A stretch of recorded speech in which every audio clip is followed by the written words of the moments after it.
में जब 27 लाख लोगों को रोज़गार मिल सकता है तो 10-15 साल की अगर सरकार या बहन जी सेंटर में पहुंच जाएं तो फिर ये सवाल ही ख़त्म हो जाएगा।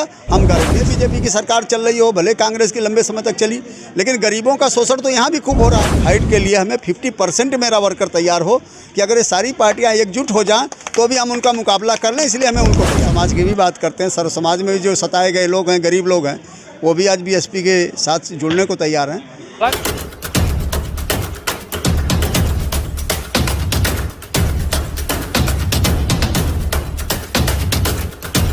नमस्कार दोस्तों, मेरा नाम गिरिजा प्रसाद और आप देखना शुरू कर चुके बदलते भारत। इस वक्त हम लोग सूरत में मौजूद हैं और बहुजन समाज पार्टी के भूतपूर्व राज्यसभा सांसद राजा राम जी हैं जो मौजूद है गुजरात के सूरत में। पहली बार यहाँ पर जब राष्ट्रीय कोऑर्डिनेटर बने उसके बाद आए हुए हैं। उस बात करेंगे बहुजन समाज पार्टी और कैडर कैंप को लेकर बातें चल रही थी उस पर, लेकिन सवाल नौकरियाँ की है, रोजगार की है, शिक्षा स्वास्थ्य की है, इस पर उसी पे सवाल होगा। आपने जो बताया कि बहन जी ने 27 लाख लोगों को नौकरी दिया, लेकिन ये जो काम दिए उन्होंने, कोई कार्यकर्ता हो या फिर कोऑर्डिनेटर लेवल के लोग हों, पदाधिकारी है, कोई बताता नहीं है कि हाँ बहन जी ने ये काम किया। इस पे पहले क्या कहेंगे? मैं इस पे यही कहूँगा कि अगर आज हमारे गुजरात स्टेट में हम प्रोग्रेस नहीं कर पा रहे हैं, पार्टी को आगे नहीं बढ़ा पा रहे हैं, तो कमियां तो हैं। उसका एक सबसे बड़ा रीज़न ये है जिस पे आज मैंने फोकस किया है कि हमारी भी सरकार 4 बार बनी है और बहन जी सीएम बनी हैं, तो उन्होंने जिस तरह काम किया है उस काम को जब लोगों के बीच में आप ले जाओगे, लोगों से बात करोगे, तो लोगों का झुकाव या लोगों का सोच बीएसपी के प्रति अच्छी बनेगी। तो वो चीज़ें पे हमने फोकस किया है। तो अभी हम पहली बार आए हैं, ये जोन की हमारी साउथ जोन की फर्स्ट मीटिंग है और हमने इस पर कोई स्पीच नहीं की है। हमने केवल काम क्या करना है और बहन जी की क्या गाइडलाइन है, हमने उसी पे फोकस किया है। तो मुझे लगता है कि आगे थोड़ा सा आपको ये जल्दी मिलेगा कि हमारी सरकार में बहन जी ने क्या क्या काम किया, वो भी मिलेगा। हम इस गुजरात प्रदेश में भी संगठन को मजबूत करके किस तरह गुजरात के लोगों को सम्मान दिलाएंगे, वो सब तमाम चीज़ों चर्चा का विषय और काम का विषय होगा। गुजरात में कांग्रेस हो या बीजेपी हो 365 दिन प्रचार में लगी रहती है, और आप कैसे उनसे जीत पाएंगे? क्या मुद्दा है, क्या लेके आएंगे? हमें लगता है कि गुजरात में ही नहीं, वो यूपी में भी लगे रहते थे और जगह भी लगे रहते थे, तो उनका अपना तरीका है उनके, लेकिन हमारा अपना एक तरीका है और वो तरीका ये है कि माननीय बहन जी, मान्यवर साहब ने हम लोगों को दिया है कि हमें अपने लोगों में जो जिनकी तादाद इस समय देश में SC ST OBC माइनॉरिटी की इतनी ज़्यादा है। अब तो हम सर्व समाज की भी बात करते हैं। सर्व समाज में जो सताए गए लोग हैं, गरीब लोग हैं, वो भी आज बीएसपी के साथ जुड़ने को तैयार हैं। तो वो लोग अपने धन के बदौलत, अपने संसाधन के बदौलत प्रचार करते हैं, हम अपने लोगों में भाईचारा बना के करते हैं। तो आपने देखा होगा कि उनके संसाधन को, उनके धन को हम लोगों ने धाराशाही कर दिया भाईचारे के बना के।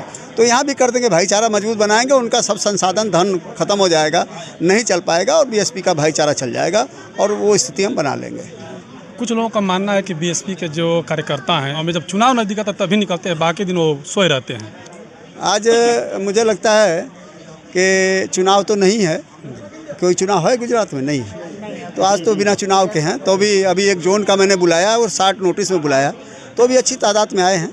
तो मुझे लगता है कमियां, हमने तो पहले भी बोला कि कुछ कमियां हैं जो बहन जी की गाइडलाइन यहाँ पे सही से इम्प्लीमेंट नहीं हो पाई है, तो हम इसीलिए भेजे गए हैं बहन जी द्वारा कि उस नीतियों को हम इम्प्लीमेंट कराएं और यहाँ पे बात बनाएं। आप लोग उत्तर प्रदेश में चुनाव जीते फिर हारे, अभी तक पार्टी मजबूत स्थिति में नहीं आई, इसका वजह क्या रहा? देखो, ये तो राजनीतिक पार्टी है तो उसका तो चलता रहता है, कभी हम जीतेंगे कभी, लेकिन आज भी जो स्थिति, हमने कहा ना कि हमें चिंता की ज़रूरत नहीं, हमें चिंतन की ज़रूरत है। और जब सारी पार्टियां हमें गंभीरता से लेके एक तरफ हो जाती हैं तो स्वाभाविक है कि हमें अपने वर्कर को इस तरह तैयार करना है कि त्रिकोणीय मुकाबले के लिए नहीं, चारकोणीय मुकाबले के नहीं, आमने सामने की फाइट के लिए हमें 50% मेरा वर्कर तैयार हो कि अगर ये सारी पार्टियाँ एकजुट हो जाएँ तो भी हम उनका मुकाबला कर लें। इसलिए हमें उनको तैयार करना है। तो इसलिए अगर वो लोग एकजुट होकर भी लड़ें तो भी हम इतना तैयार कर लें, तभी तो हम आज बात कर रहे थे। अब मीडिया में तो हम बात करते नहीं, लेकिन हम बात ही कर रहे थे किस तरह संगठन बहन जी ने बनाने को कहा है, तो वो संगठन हमें बना के हम आमने सामने की फाइट भी जीत जाएंगे। ये पूरा आपको मैं भरोसा करता हूँ। गुजरात के लोगों को क्या मैसेज देना चाहेंगे ताकि वो लोग फिर बीएसपी से जुड़े और बीएसपी को जीत? अरे मैं गुजरात में हूँ, गुजरात के लोगों को ही तो बहन जी का आदेश बता रहा था। अब भाई अभी ये मैसेज ही गुजरात के था कि अगर आप लोगों को अपनी बात बनानी है, भाई यहाँ सब उद्योगपति तो है नहीं, सारे लोग धनवान तो है नहीं। यहाँ भी मैंने देखा बड़े बुरे हाल में है।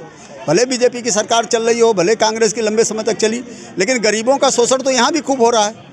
पहले भी हुआ और आज भी हो रहा है। और दलित ही नहीं, आदिवासी ही नहीं, सर्व समाज के लोगों का हो रहा है। चंद मुट्ठी भर लोग शोषण कर रहे हैं। तो बीएसपी यही तो कहती है कि ये चंद मुट्ठी भर लोगों का देश नहीं है।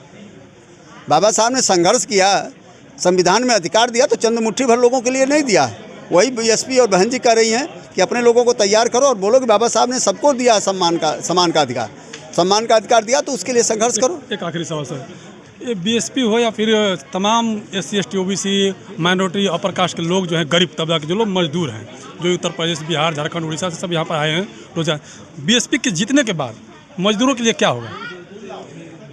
हमें लगता है कि हमारी कोशिश है, हमें लगता है कि आप कभी मान्यवर कांसीराम साहब को सुने होंगे, तो मान्यवर कांसीराम साहब के पास एक प्लान ही होता था, बहुत बड़ा प्लान होता था। अब वो टाइम कम है, लेकिन मैं इतना ज़रूर कहूँगा कि बीएसपी के पास इतना बेहतरीन प्लान है कि आपको कुछ और करने की ज़रूरत नहीं होगी। सबको रोज़गार भी मिल जाएगा, नौकरी भी मिल जाएगी, कोई भूखा नहीं रहेगा। वो चीज़ें बीएसपी करके दिखाएगी। और उत्तर प्रदेश में किया, हमने कहा ना कि 5 साल की ही सरकार में जब 27 लाख लोगों को रोज़गार मिल सकता है, तो 10-15 साल की अगर सरकार या बहन जी सेंटर में पहुंच जाएं तो फिर ये सवाल ही ख़त्म हो जाएगा। हम गारंटी के साथ कहना चाहिए। शुक्रिया सर, बताने के लिए। धन्यवाद। तो देख सकते हैं सारे सवालों का जवाब आप लोगों को मिला होगा। किसी भी वर्ग के लोग हो, गरीब हैं, उनके लिए भी कहीं ना कहीं बहुजन समाज पार्टी काम करती है। बाकी आप लोग कैसे देखते हैं कमेंट कर जरूर बताइएगा। बदलते भारतीय पहली बार तो चैनल को सब्सक्राइब कीजिए, वीडियो को लाइक कीजिएगा, ज़्यादा से ज़्यादा शेयर कीजिएगा। पूरा वीडियो